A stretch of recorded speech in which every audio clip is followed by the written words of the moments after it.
Bravo black belt, who I started with at the Hickson Gracie Jiu-Jitsu Academy, and he went on to get his black belt under Eddie Bravo, who happened to walk in right now. Let me introduce Eddie Bravo, as a matter of fact. He's late to the party, but he did show up. Jean-Jacques Machado, black belt. I had to deal with this. It was huge. He called me for recommendations. I couldn't come up with anything. But together we brainstormed and made it. Ice does not do nothing for swelling. So don't think ice. It's a myth. Yeah. It was butter and Crisco, right? Put ice right on it. Swell and go nowhere. So introduce yourself. Tell us a little bit about yourself. For those of you guys that don't know Eddie Bravo, huge name in the martial arts world, in the jiu-jitsu world, one of the best grapplers on the face of the earth. Give him a little spiel on who you are. That's who I am. That was perfect. It's pretty good, right? Yeah. Eddie Bravo, he beat Hoyler, actually tapped out Hoyler Gracie, the first person to finish Hoyler Gracie at ADCC in 03. In 03! It was a monumental event in the grappling world, in martial arts world. But can I stand on this side? Yes, that's your good side? Yeah, absolutely. Yeah, yeah. And I watched it live. I watched it when it happened. It was a monumental event. He's a guy that I've been looking up to for a long time in the grappling world. So it's a wonderful pleasure to have him, and it's great to be associated with him and have him on the same mat as me. So we'll get to some of his trademark techniques very soon. Thank you very much, brother, for showing up. Thank you for having me. Of course. I'm looking forward to showing you some new tricks. But up first, one of my black belts. I think he was the 9th black belt, right? Yeah. Something like that. 8th or 9th. Mr. Cade Nelson, everybody. Take it away, Cade Nelson. Okay, I'm going to use Leo, who's a blue belt under Scott Einstein, another black belt under Eddie. What I'm going to show guys is something that I normally can hit the first time I roll with people, and then they always say, "What the hell was that?" Or they'd use the F-bomb. They'd say, "What is that? Show me that." And I always get asked how I set this up, how I do this. It's a sneaky little trick. It works good for little guys. Problem is, once you've done it once or twice to people, they get privy to it, and it's really hard to pull off then. But you can still use it as a threat. So what I'm going to do is I'm going to set up from what I call Z-guard, or most people call Z-guard. Some people call it shield guard, and it's a half guard variant, which is simple. Z-guard here. I'm keeping my opponent at bay. I'm keeping my elbows in, so I don't want to get controlled. I'm keeping my elbows in. I'm using my knee to block. Okay. A lot of times, the guys will actually help you with this, and they will pummel under here. Okay. Now this is a little dangerous because what he's going to try and do is he's going to try and pass this direction. Yeah, and then I'm screwed. So I keep tight. I like to control this arm here and control this arm here.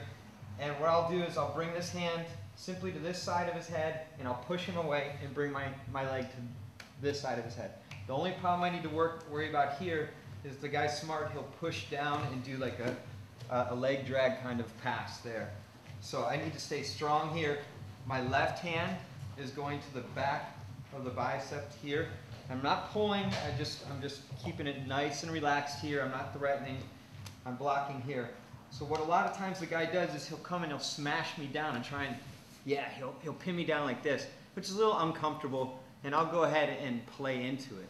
And I'll be like, kind of baiting him. And I'll move sideways this way, and I'm controlling this leg. The reason why I'm controlling this leg is I don't want him to pass this direction. I lose everything. So I control here, okay? And notice my hand is still real light here. I'm not pulling this direction. I'm not threatening him. It's just here to keep him from pulling that arm out. If he tries to pull his arm this direction, I just hold it there. So what happens is the guy kind of gets a head and arm and a leg, and he smashes me, and and I'll drop my bottom leg, my right leg here, and he'll pass. And as soon as he passes, this hand, it doesn't come around, I don't let go. This hand comes right up to my shin, and I triangle my legs. And you get the tap. Let me do that from a different angle. It's real sneaky. It's kind of a hard setup, but anytime you can get here, just keep it in mind. So what happens is he smashes me down. I hold here. I go ahead and let him pass. This arm comes up on the other side of his head. A lot of people try and do this without the arm, and you're not going to get the tap. So once I connect here, it's very, very, very tight. So let's set it up from the beginning again. What's the best angle for this? Let's try this side. So again, I have my shield here. If he pummels under, that's great. Sometimes they won't pummel under. So what happens is they just kind of mellow out, or they're doing something else. So what I'll do is I'll come in like I'm going for a kimura here. I'll come in like I'm going for a kimura. And then I'll just bring my leg to the other side and I'll push him away. And you can start working stuff like this. But what happens is a lot of times he just immediately, bam, and he wants to stay tight. And the tighter he is, the better. I'll even just go, just make noises, kind of bait the guy, and I'll let him pass. As soon as he passes, my hand to my shin. Let's rotate. My hand comes to my shin here, and they tap quick. And then they always sit up and go, what the hell was that? What the hell was that? Exactly. So there's another way to set this up too, which is a little trickier. If he's got side control here, and I do my hip escape and I can come up, you can get your knee through this way.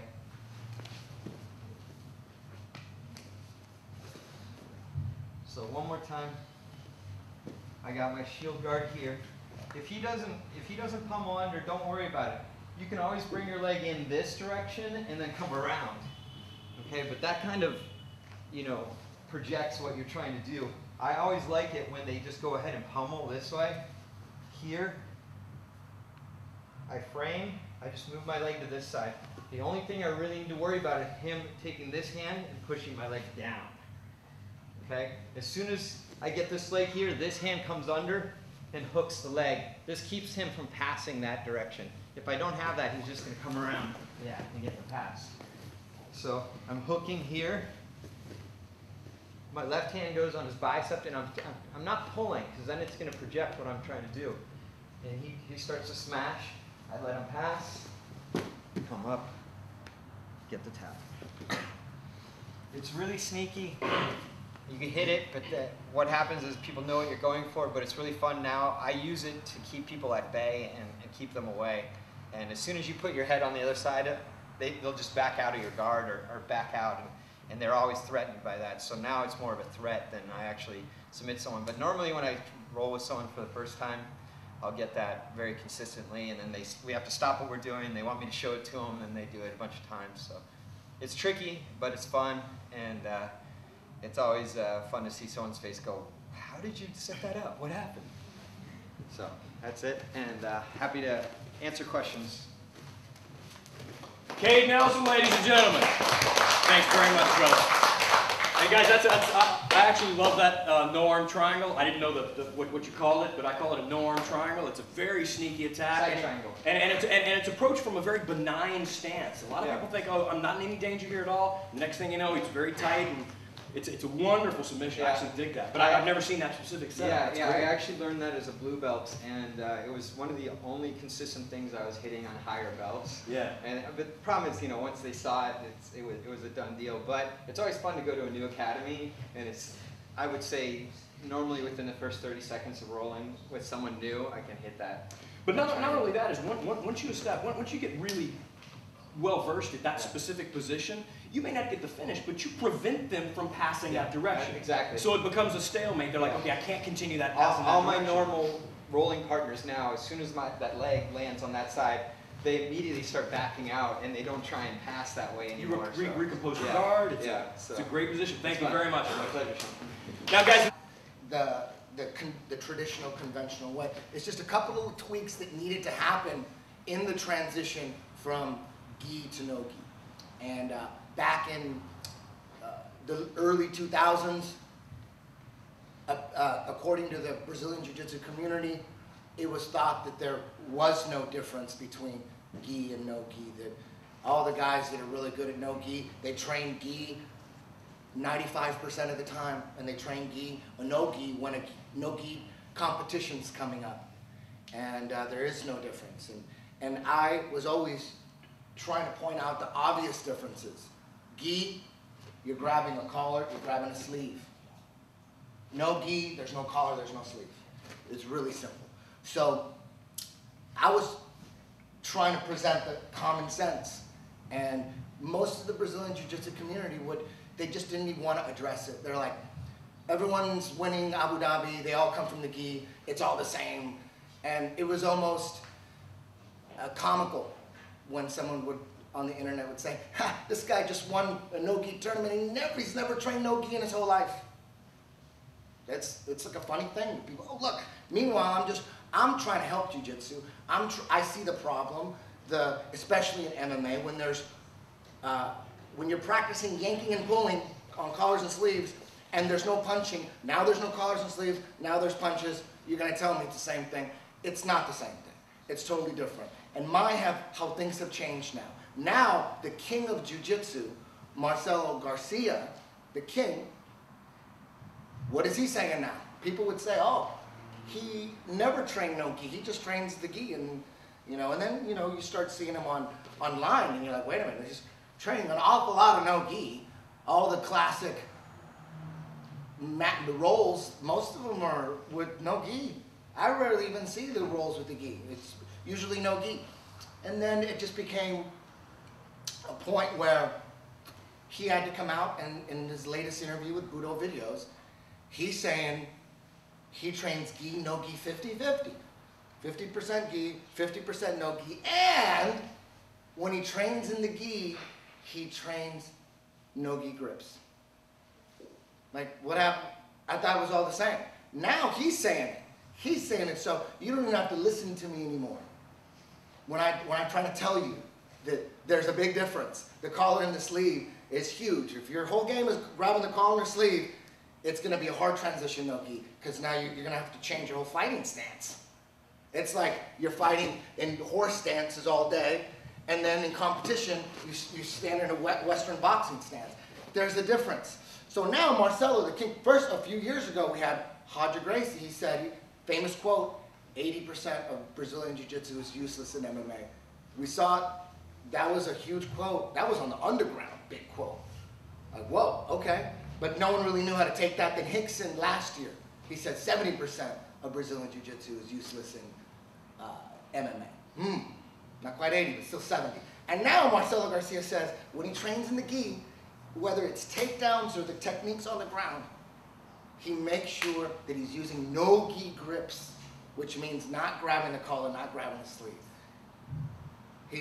That's his philosophy now. So don't listen to me anymore, listen to him. And this is, get on your back. This is another, I talk about rubber guard all the time. I talk about the twister all the time. It's only because those are parts of the system that aren't in most traditional Brazilian Jiu-Jitsu systems. That's why I talk about it. But the 10 planet system is everything that works no-gi. We don't just do, I haven't taught rubber guard at my school in maybe, it's been a couple months. There's so much to get to. Yeah, my books are rubber guard, the twister. I'm trying to make some money. That stands out. No one's really addressing it. I got this whole rubber guard system no one's addressing. I want to make some money off it. But one of the most important parts of my system has nothing to do with rubber guard. The rubber guard is used to get to this position. That's why the rubber guard is so important to me. Because generally it's going to get to this position. The position is the armbar position that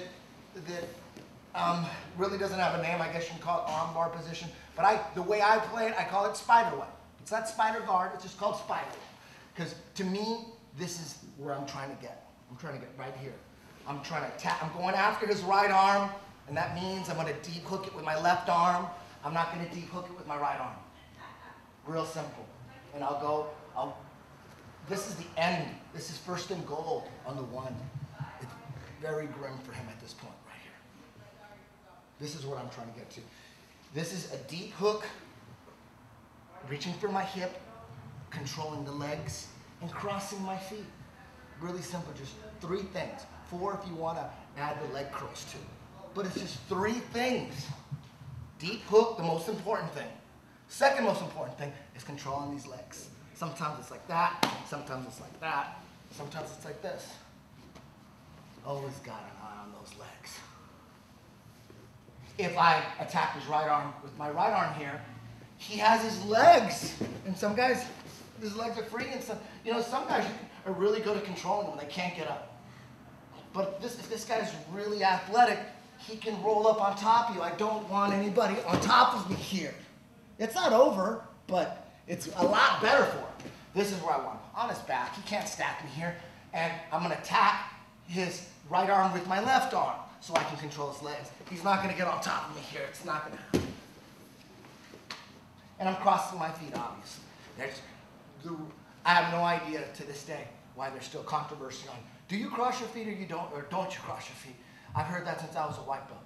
It's the most incredible controversies. Just look at Hickson against Takada, he crosses his feet. That's all I saw. I'm like, okay, that ends the controversy.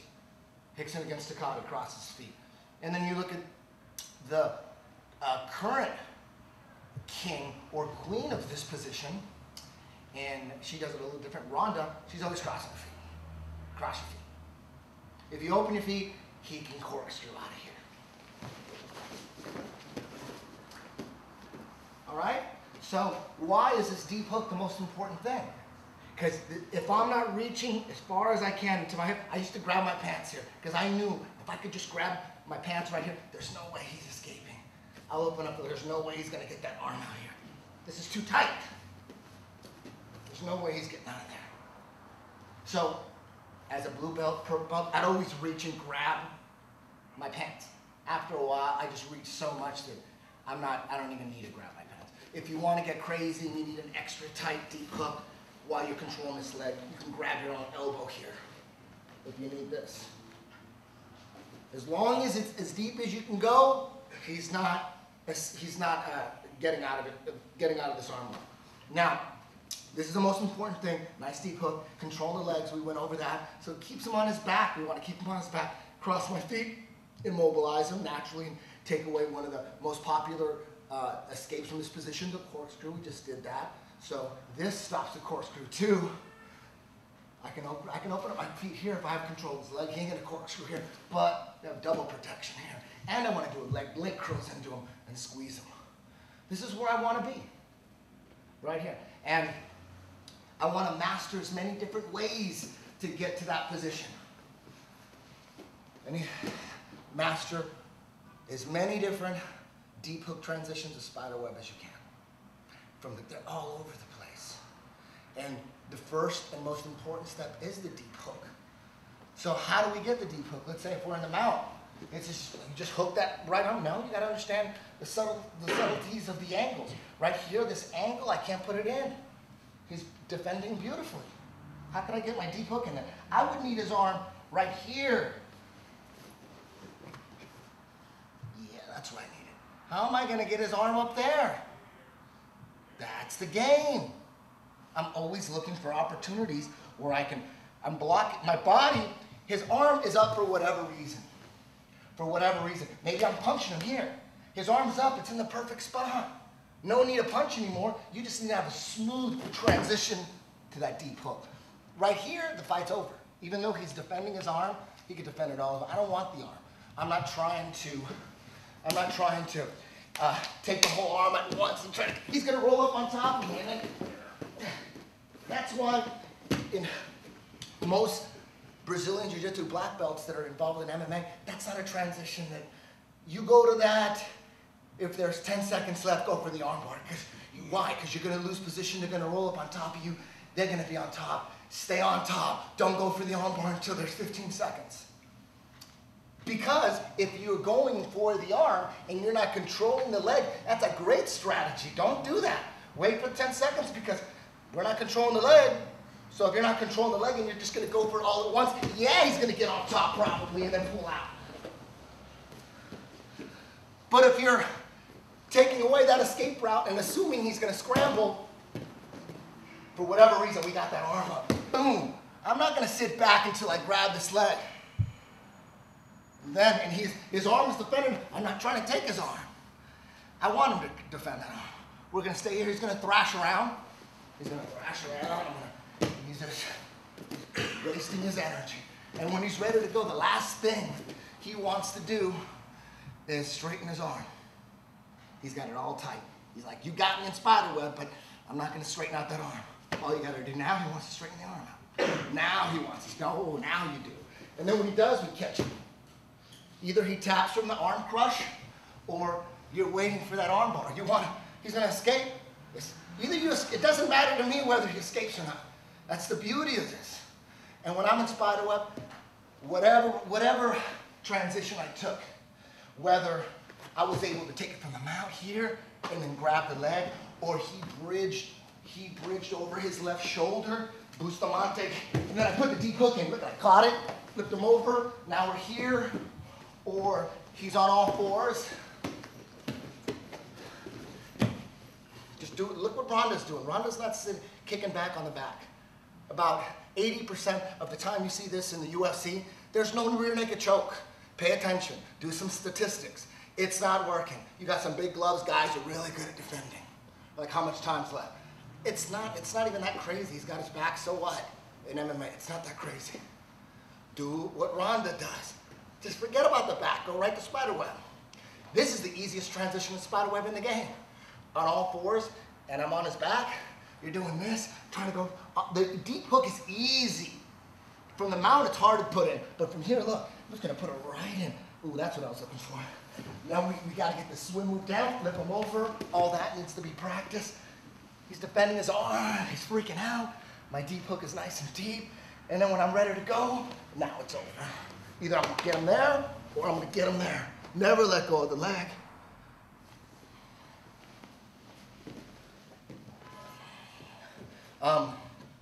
I could be on his back. I'm on his back, but now we're not on all fours. He's leg pressing here. It's still the same thing. I'm gonna put a deep hook in here. It's hard from this angle, but he's defending right. So, you know, there's a couple things you do. You keep him low, keep his hip up. You lock that. You lock his left shoulder, do double leg curls, immobilize that arm, rock him, folks, spin clockwise, spin clockwise. Your legs towards me, but stay on your back. Let's stay on your back, though. Stay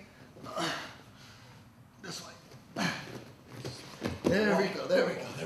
So, I'm on his back.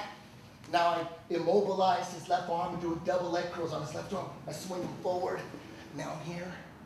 Now I'm here. Now I'm here. Now I'm here. I'm here. See, I'm parallel with him here. See, the best way to, when you're attacking the arm, obviously, is to have your legs here. This is the best. He ain't going nowhere. But I just move my legs around to get that arm crush going. They're over here now. So once he escapes, if he does, to do this would be stupid. They're over here already. So all I do is just boom, and just trap his head here, and then take it here. I don't need two arms for an arm bar. This arm is fine. Squeezing my legs together. There's no way he's gonna stop that arm. I'm gonna grab it here. I can grab it with my elbow. He's done. This is the most important thing that everyone's forgetting, is never let go of the legs. The natural reaction is, as soon as the arm pops out, let go of the leg and do this. And then that allows him to have an opportunity to escape. It's the controlling of the leg that makes all the difference. So those were the transition from the mount, the transition for when he bridges in the mount. You gotta be able to see those deep hooks. You gotta be like Jeff Glover. He's got it in his head. He's probably, his brain on default is just little windows in transitions where there's a split second for a darce. That's how his brain works. My brain don't quite work as good as Jeff's when it comes into throwing a darce in a scramble. He's got that shit programmed, probably dreams about that shit. What I got programmed are the deep hooks. When I'm not thinking about it, I think of this here. Just trying to get around here, boom. Taking that. I know it's over once I got the deep hook in. I don't need any chokes here. Chokes, you need a lot of energy. This, I need no energy here. Once I'm here, it's, the battle is once you arm crush someone like this 20 times, they start getting really good at timing. Yeah, they bring their leg up, boom, they block it. Oh, now it becomes Wing Chun. And then we go, pow, now we go here. And you know this means triangle. Everybody knows that means triangle. So whether I arm crush him here or, okay, now I want to let go. Now I want to let go of his legs. I want him to roll into me. Now it's over. Now we go triangles. So if he blocks the arm crush, you go to the triangle. And then there's other stuff too. You got to master, I always say you got to master 7 or 8 different ways to take that arm. But once you get good at the arm crush, man, that one's just, if that one fails, then you go to something else. There's an X break here. You can put this like an X guard here. You can take this here. You can let go of the legs too and go for the Silverado. Don't move. You know Silvio. He showed me that as a white belt. The classic way that most jiu-jitsu players do it. If they're attacking the right arm with your left arm, a lot of traditional jiu-jitsu players attack this way, which works, but you're not seeing it in MMA because these guys are beasts. They're wild all over the place. You're not seeing, there's all these jiu-jitsu guys in MMA, there's no guy that's taking arm bars from the mount, like who? Name one. They're the ones that would be able to do it, but they're not doing it because they're going for, when they do go for it, they go for the arm all at once, and it's low percentage scramble. These guys are wild beasts. You gotta settle him down. You gotta make controlling his legs and keeping him on his back a priority. Don't rush the arm bar. Just get to spiderweb and then spend a lot of time in spiderweb. Do live drills where you start there. You drill a couple, arm crush, triangle, a couple moves. The douchebag, which is, the douchebag was not named after Einstein, as most people think about it. It was, if you get really good at taking this arm, you get really good at this with just one arm, because you've arm crushed him so much here that you're just so good at that. Then you could just, when nothing's working, the douchebag, I always forget that probably works the best. You just put your foot right on his neck and just take that arm. I don't know if that's legal in IBJJF. They're making everything illegal, but that's so effective. But you have to be good at taking that arm and controlling it with one arm. From the guard, same thing. I'm looking for angles so that I can put the deep hook in. That's all I'm looking for. All the different deep hook transitions of spiderweb. There's probably about 10 of them. And you gotta practice them, get super smooth at them, always looking out for the deep hooks. Always looking out for the angle you can put it in. Those angles are just like an angle where you could put a darce in. They're not too common. You gotta set it up. So from the guard, for me to put the deep hook in, he's defending I can't put it in here. I need it right here. I need a lot, that's where he's done. I need how am I gonna get his arm like this? He's defending beautifully. There's different setups. I need this angle right here, at least. If it was right here, oh, that's way better. That deep hook is so easy right there at this angle.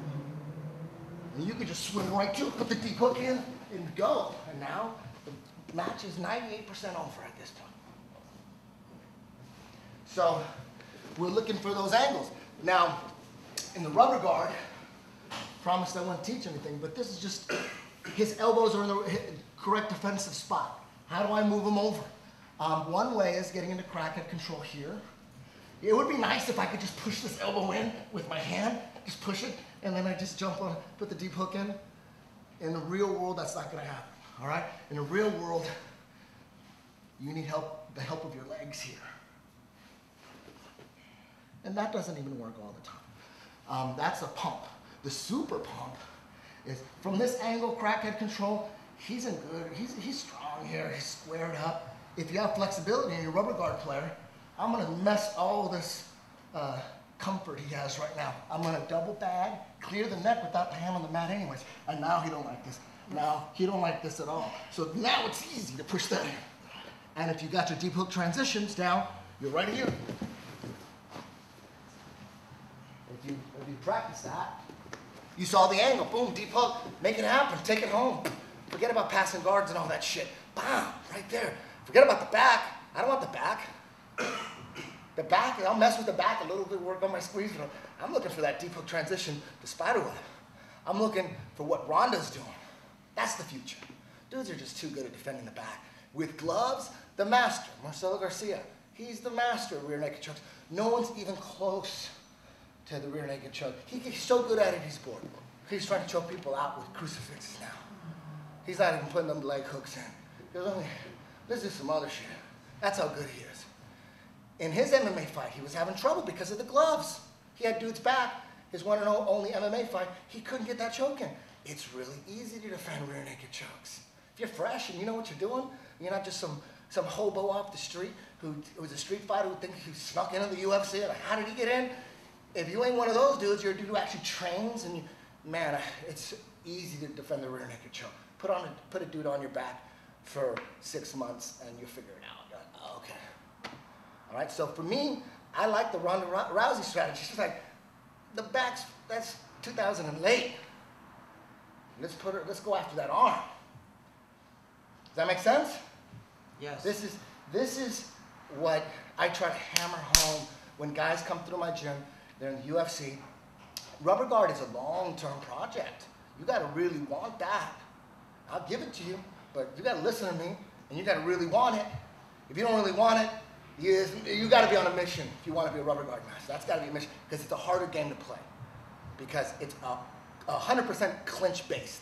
If you ain't got the strength to play a clinch based system, you don't got the flexibility. If you don't have the will to work on your flexibility to make it happen, you don't want it enough. You got to want it enough. But these deep hook transitions, everybody could do these. And these, for MMA, are crucial.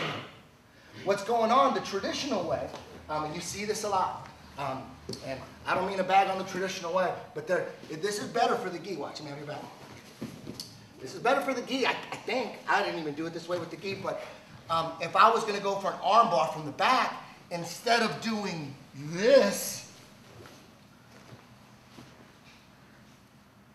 I don't want to say most, a lot, everybody I've seen tries to do an arm bar coming off the back. They're not going to go this way.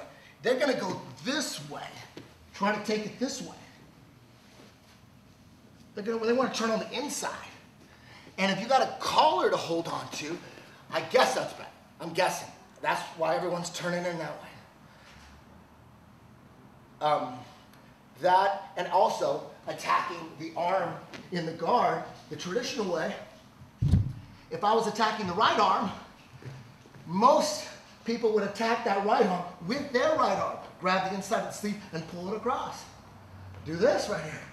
You learn that as a white belt. Grab the sleeve, pull it across, clear his neck, and then boom. If you practice it that way, again, it's beautiful. You got the gi. You don't have to worry about punches. It's fine. It's working. There's no gi. It's slippery. Dude's trying to hammer you. You got to change it all up. If I want to attack this right arm, it's a good spot. If I go here, he's going to hammer me with this left arm for damn sure. Doesn't take a scientist to figure that out. I want to hook his right arm with my left arm because I need my right arm to control his legs anyways. And if I'm in the guard and he's trying to punch, I can jam this arm up. He's defending this arm. It's going to be hard for him to punch me. And we're here. I need this arm anyways to toss him. Why would I use my right arm to attack his right arm? How am I going to toss him? You're not. You're going to stay in the guard and try to take the arm from the guard. How often do you see that in Abu Dhabi? How often do you see arm bars from the guard in Abu Dhabi? You don't see them. I don't see them. If they're there, please someone send me a link, because I don't see any arm bars from the guard. It's only because it's so much harder to get an arm bar from the guard than it is to let him defend and get really good at tossing. This is another judo type technique here. Since I'm attacking, I got my deep left hook in and I'm ready to go here.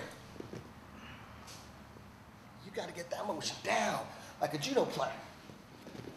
You got to practice, drill, toss it. That's not easy to do. If you've never practiced that, you can be a black belt and you just don't have that.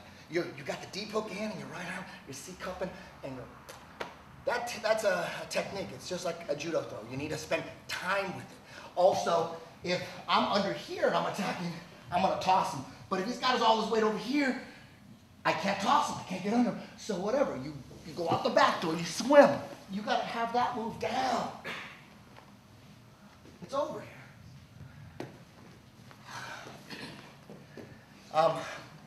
The only time I go for an armbar in the guard, the only time is this armbar here. This is gonna confuse a lot of you guys, but when I'm playing rubber guard and I'm in full guard, the first goal is always to weaken him, break him down. And the goal is to get to invisible collar here. This is invisible collar, right here. There's nothing he could do here. This is the ultimate control position in the guard. There's no other position in the guard that has this kind of control. It's almost a submission. Sometimes it is a submission. He can't posture up. He can't smash me. He can't stack me. He can't punch me. He can't even touch my zip. So from here, this is why they get all crazy and they're all like thrashing about, and I keep them here for a while. And depending on what this arm's doing, if this arm's perfect for the taking, I'm going to, after I mash him up a little bit, I'm gonna double bag, and which locks his left shoulder here. And now I'm here. This arm's out of the way. This arm's, I can do anything I want to that arm. So this is a position where I wouldn't toss him. I would just push the arm in here, and I'll just take it right here. It's done. That's the only time. His right arm is trapped on the mat. If his right arm was in and he was ready to defend all you want. I'm just gonna put you on your back anyways. Hold on really tight, squeeze it. Give me a little hook, because I'm gonna throw you and I need something to hold on to. I want you to defend it. Just wanna get you on your back, let you thrash around. I'm gonna throw that leg over. You don't wanna straighten your arm out, but I'm gonna change your mind really quick. And then, to me, everything, whether it's the twisters end up a lot of times, like, for instance, let's say this is a typical, I'm playing rubber guard. Here's the typical path here. And for whatever reason, I was able to clear his neck. And now we're here, we're fighting from Jew claw, and he rolls. And then we're here, and basically I use rubber guard to sweep. Now I'm in side control, he turns in, and then I'm gonna roll. I got him in the, spin. We were in side control. Then I hook this up. Now here, I try to leg, maybe a calf crank. Must be mastered, this right here. This is just a little something from all my experience. When this is one of the best techniques in my game. That calf crank. That's neither here nor there. I'm not going after a twister. The twister doesn't work. I'm on his back. We're all over the place. He's defending. And then I'm gonna go here, here, all that stuff. We work the twister in the game, rubber guard in the game. Maybe I started from half guard or whatever, and then we end up here. This is, now he wants to straighten out. With those gloves, he's not gonna be able to. Most of the time, that ends up being a tap just from the arm crash. That's a little something right there that anybody from the UFC that comes through, they're gonna get that real quick, that little presentation. You wanna learn that or not?